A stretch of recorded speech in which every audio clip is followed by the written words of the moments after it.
केवल मेरा ये कहना है कि आप ये देखें कि जब से हमारी भारत भूमि पर चारागाह पूरी तरह समाप्त हो गए, भौतिक दोहनित्रा होने लगा, जो जन संरक्षण का खतरा उन लोगों का पैतृक गाँव में जो होता था तालाबों के माध्यम से और कुछ छोटे छोटे माध्यम से पूरी तरह पास दिए गए और दुनिया सीमेंट के चारों तक सीमेंट होती चली जा रही है। कहीं तो पूरी तरह बंजर कर दिया और थोड़ी सी जगह में पूरी पब्लिक जो थी वो सीमेंट से मल्टी स्टोरी बिल्डिंग बनाना शुरू कर दिया हम लोगों ने। तो ये जो विषमताएं हो गई, जो पहले था कि लोग चारों तरफ रहते थे, ठहर के रहते थे, वृक्षारोपण करते थे, वृक्षों की छांव थी, चारागाह थे, पशुपालन था, हम अपनी जमीन में कंपोस्ट वगैरह का इस्तेमाल करते थे, वृक्षों के माध्यम से जो हमको जो कंपोस्ट खाद मिलती थी वो हम इस्तेमाल करते थे, वो सारा खत्म हो गया। नदियों को हमने बांध बना दिया पूरी तरीके, और इतना ज्यादा हमने दोहन कर लिया है और इतना ज्यादा करते चले जा रहे हैं कि सारा का सारा जो कल्चर का जो सिस्टम है उसको हम फेल करने में कोई कोताही नहीं बरत रहे। हम ये चाहते हैं अतिशीघ्र जितना जल्दी हो सके धरती माता के सीने को चीर के जो उपाय निकाल ले, चाहे जितना कोयला निकाल ले उसको बेच दे, कमीशन खा ले, चाहे गैस निकाल ले बेच दे, कमीशन खा ले, ज्यादा से ज्यादा पानी का दोहन करें, बेच ले, कमीशन खा ले। बिल्कुल, धन्यवाद। एक और कॉलर से बात करते हैं। नमस्कार सर, मैं नवीन बोल रहा हूँ सोवापुर से। सर, ये प्राकृतिक आपदाएं हो रही है, इससे हमें जीवन में क्या क्या नुकसान हो सकता है? सर, कई नुकसान हो सकते हैं। हम तो इसी कार्यक्रम में ये स्थिति, कारण, परिणाम और उपाय पर बात करें। आप क्या मानते हैं? सर, मैं ये मानता हूँ इसमें कोई किसी की मतलब जो राजनीतिक हो रही इसका तो वो नहीं है।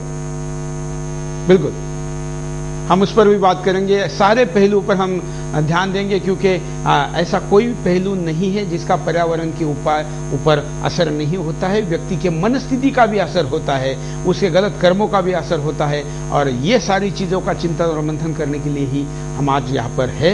हमारे साथ सोमदत्त दीक्षित जी जुड़ रहे हैं, जो पूर्व सचिव है और भारत सरकार के कई विषयों पर सलाहकार रहे हैं। पर्यावरण और वेदों के ऊपर इनका विशेष ज्ञान है और इस कार्यक्रम में हमारे साथ जुड़े रहेंगे। सोमदत्त जी, आपका स्वागत है। हम आज के कार्यक्रम में चर्चा कर रहे हैं कि जो भौतिकवाद है ये आज के पर्यावरण के नुकसान का सबसे बड़ा कारण है। क्या आप मानते हैं? देखिए, इस देश के प्राचीन परंपरा में ये कहा गया है कि यथा पिंडे तथा ब्रह्मांडे, जैसा मानव का शरीर है वैसा ही ब्रह्मांड भी है और दोनों का एक दूसरे पर प्रभाव पड़ता है। इसीलिए हमारे देश में ये कहा जाता था कि भोग भी करो तो त्याग के साथ करो, त्याग पूर्वक भोग करो।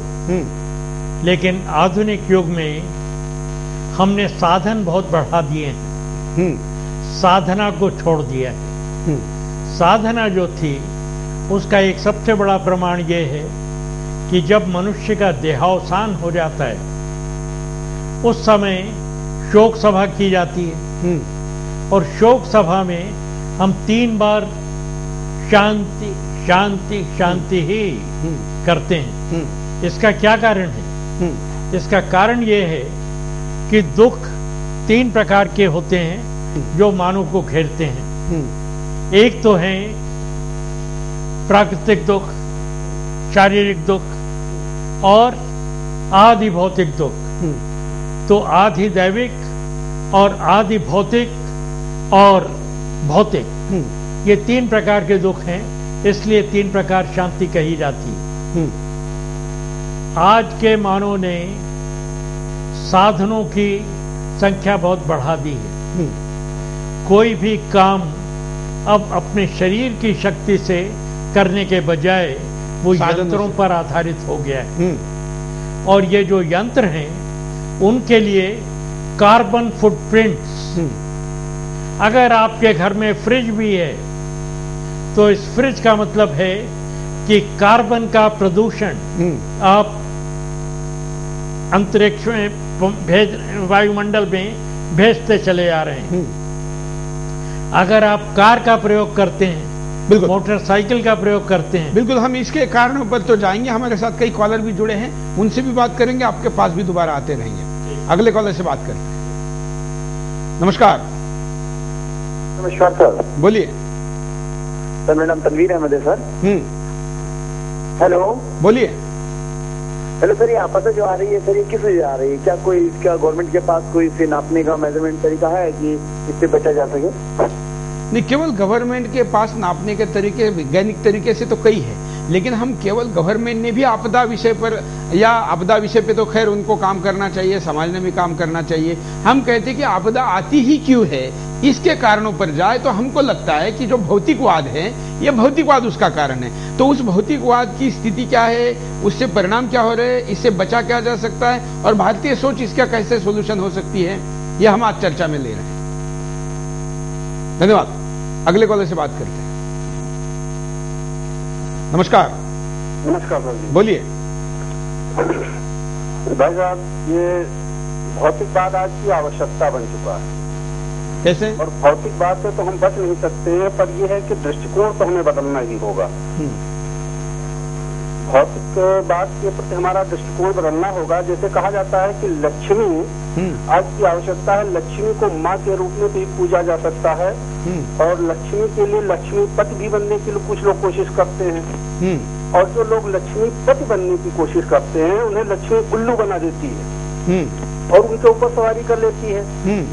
और जो लक्ष्मी को पुत्र भाव से पूजा करते हैं वो दूध की तरह से लक्ष्मी का सेवन करते रहते हैं। जैसे माता अपने बच्चे को अपना दूध पिलाती है, पालती है, पोसती है, उसी तरह से लक्ष्मी उनका पालन पोषण करती रहती है। इसी प्रकार से हमें प्रकृति के प्रति अपना दृष्टिकोण रखना होगा। वाह, बहुत अच्छी आपने उदाहरण दिया। जी, प्रकृति के प्रति भी हम मात्र दृष्टिकोण रख करके अगर उसका सेवन करते हैं, उसका उपयोग करते हैं तो हमारे ख्याल से प्रकृति में कहीं कोई उथल पुथल होने वाली नहीं है। और जब हम प्रकृति को एक राजीव जी, आपने कहा कि भौतिकवाद अपरिहार्य है एक तरीके से। जी, अपरिहार्य है भौतिकवाद तो अपरिहार्य। लेकिन भौतिकवाद कहाँ जाके रुके, क्योंकि उसकी तो कोई सीमा नहीं है। उसका तो भाई साहब जब हम दृष्टिकोण अपना बदल लेंगे तो मात्र उस भाव से प्रकृति का हम जो है उपयोग करेंगे तो उसका तो एक नियंत्रण स्वयं स्थापित हो जाएगा कि हम उसमें कहाँ तक जा सकते हैं, एक माँ के प्रति हमारी भावनाएं कहाँ तक हो सकती है। बिल्कुल, धन्यवाद। बड़े अच्छा एक तरीके से इस कार्यक्रम को एंगल देने वाला, दिशा देने वाला, इस सोच को एक अच्छा उपाय देने वाला ये कॉल मैं कहूंगा। कई कॉलर और भी हमारे साथ जुड़े हैं, उनके पास भी चलते हैं। नमस्कार। नमस्कार, मैं विश्वास बोल रहा हूँ। हाँ, बोलिए, क्या कहना है आपका? अभी सर मैं ये कहना चाहता हूँ सर, जिस तरह से अमेरिका। हेलो। हाँ,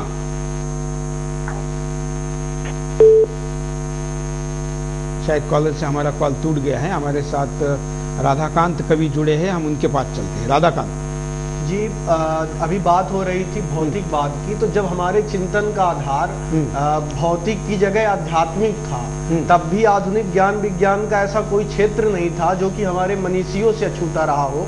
मैं एक उदाहरण छोटा सा देना चाहूंगा कि हमारे ऋषिमुनि हवन किया करते थे, उसमें गाय का घी, एक पाव गाय का घी कहा जाता है, वैज्ञानिक दृष्टिकोण है, मैं आध्यात्मिक दृष्टिकोण ही नहीं बता रहा हूँ। एक पाव गाय का घी हवन किया जाता था, उससे एक दिन के लिए 7 लोगों की ऑक्सीजन की मात्रा उससे निकलती थी और वो पर्यावरण को, वातावरण को शुद्ध करती थी। उसका नतीजा हमारे खान पान पे था और जैसा आप कहते हैं, जैसा आप खाओगे वैसी आपकी सोच रहेगी। जब तक वही मातृभाव जो अभी उन्होंने बताया तो उसी का नतीजा था। आज वो चीजें हमसे दूर चली जा रही हैं। आज उसी का नतीजा है कि भौतिकवाद अपनी अति सीमा को पार करता जा रहा है। बिल्कुल। सोमदत्त जी, देखिए, इस सारे विश्व को 2 भागों में बांटा जा सकता है। एक तो समष्टि और एक व्यष्टि। व्यष्टि है व्यक्ति। ये कहते हैं कि पुरुष है परम शक्ति परमात्मा की, और उसके बाद प्रकृति, चारों तरफ प्रकृति का ही खेल है और उसमें जीव या व्यक्ति वो एक छोटा सा उसका अंश है। ये तीनों का तालमेल सही ढंग से बैठाने के लिए हमारे यहाँ कहा गया है, तेन त्यक्तेन भुंजीथा मां गृधा कस्य सिद्धनम। तुम अपने जीवन में अपनी आवश्यकताओं को कम करो, कम से कम आवश्यकताओं के साथ यदि तुम जीवन बिताओगे तो सफल रहोगे और सारा वातावरण, सारे तुम्हारे चारों तरफ शांति व्याप्त हो जाएगी। तो शांति को प्राप्त करने के लिए ये बहुत आवश्यक है कि मनुष्य स्वयं भी शांत भाव से काम करे। आज भौतिकवाद इतना अधिक बढ़ चुका है कि कोई भी व्यक्ति तनाव से मुक्त नहीं है। जिसको देखो तनावग्रस्त है कि मुझे अभी ये करना है, अभी ये करना है, भागो दौड़ो। वो किसी ना किसी वाहन की तलाश कर रहा है, वो वायुयान से जा रहा है, और वायुयान से जब जा रहा है तो वायुमंडल में प्रदूषण फैलाता चला जा रहा है। वाहन हमारा जितना तेज होगा उतना ही हम वहां पर प्रदूषण भी फैलाएंगे। अब सवाल आता है कि जब कार्बन डाइऑक्साइड और कार्बन मोनोऑक्साइड इस प्रकार की जब गैसें वायुमंडल में बढ़ जाती हैं तो उनका परिणाम होता है, उनका दुष्परिणाम यह होता है कि वायुमंडल का तापक्रम बढ़ जाता है। जब तापक्रम बढ़ता है तो ग्लेशियर्स, जो वायु के जो पानी के बहुत बड़े स्रोत थे, ये हमारे पामीर के पठार में, हिमालय पर्वत में और उधर आर्कटिक सागर में जहां पर बर्फ ही बर्फ होती थी, ये सारे ग्लेशियर्स जो वायु के बहुत बड़े तोदे होते थे, उनके सब पानी उसमें बर्फ से पिघलने से पानी सब बहता चला जाता।